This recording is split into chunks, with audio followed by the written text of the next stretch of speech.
So my story starts off as I'm a high school kid growing up in Miami, and I played baseball, right? And I was not the best student, to be honest. 880 SAT score, 2.3 GPA. Honestly, I think Alexa could have done better than that on the SAT. But I had hustle and I had grit. I was able to start a few businesses and more hustles and businesses. But I was a kid who would meet up random strangers in CVS parking lots, and I would buy an iPhone for $120 and sell it on eBay for $180 because I understood retail arbitrage, even though my SAT score didn't reflect that. But that's kind of who I was as a 16, 17-year-old kid. I mean, locker clean out day, that was my Christmas. Kids would throw away textbooks that were $80, $90, and I'm like, okay, I'm just going to put those in my backpack and sell these on Amazon, but not immediately. I'm going to wait till the new school year starts in August because I'm going to get more from them. That's what it was.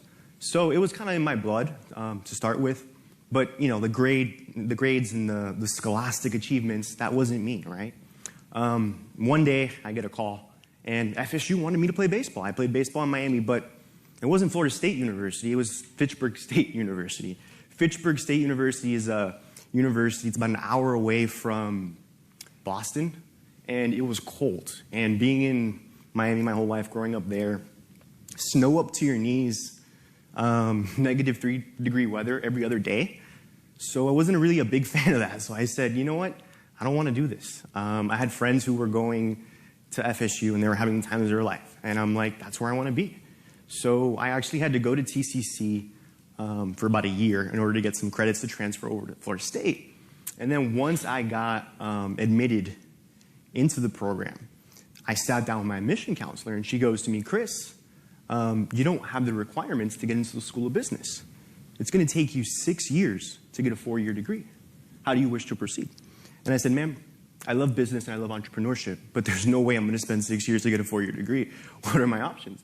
And she goes to me, Chris, here at FSU, we have a program called Interdisciplinary Social Sciences. And I go, interdisciplinary what? And she goes, interdisciplinary social sciences. Think of it like a Neapolitan ice cream. It's a little chocolate, a little vanilla, a little strawberry. It's a little bit of everything, right? And in an eclectic degree, I learned a lot, and it was great.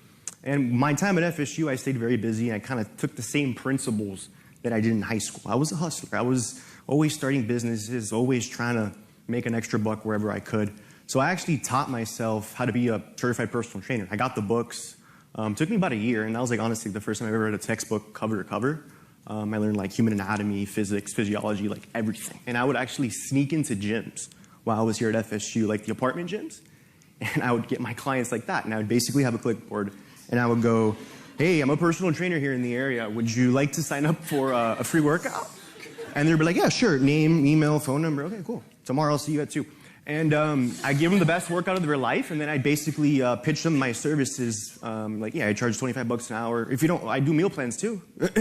So that was kind of me. And then I failed a lot. So it brings me to success principle number 1, and it's on failure, right? I started 3 online businesses apart from the training business. It was a fidget spinner business, a hoverboard business, and I even sold light-up shoes online. Every single one of them failed. And success principle number 1 is all about failure. Just because you fail doesn't make you a failure. As a matter of fact, failure is a prerequisite to success. There's no way you could succeed without failing. It has to happen. So you need to look at failure as a positive thing and not as a negative thing, because it's just one step closer to getting to your goals and to your dreams. So upon graduating Florida State, I go back home to Miami, and I'm lost. I'm like, what do I do now? You know, I've failed countless amount of times. What am I going to do? I was in a long-distance relationship at the time. My girlfriend and I, we actually met on my 21st birthday, ironically enough, in the beach in Miami.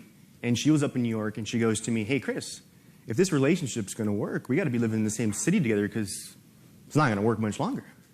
And I said, you're right. I said, we have to do something. And I'm like, well, what are we going to do? We don't have the income to be living together. I said, we're going to start a business. So we decided to start Breezy Swimwear, a female empowerment e-commerce swimwear company.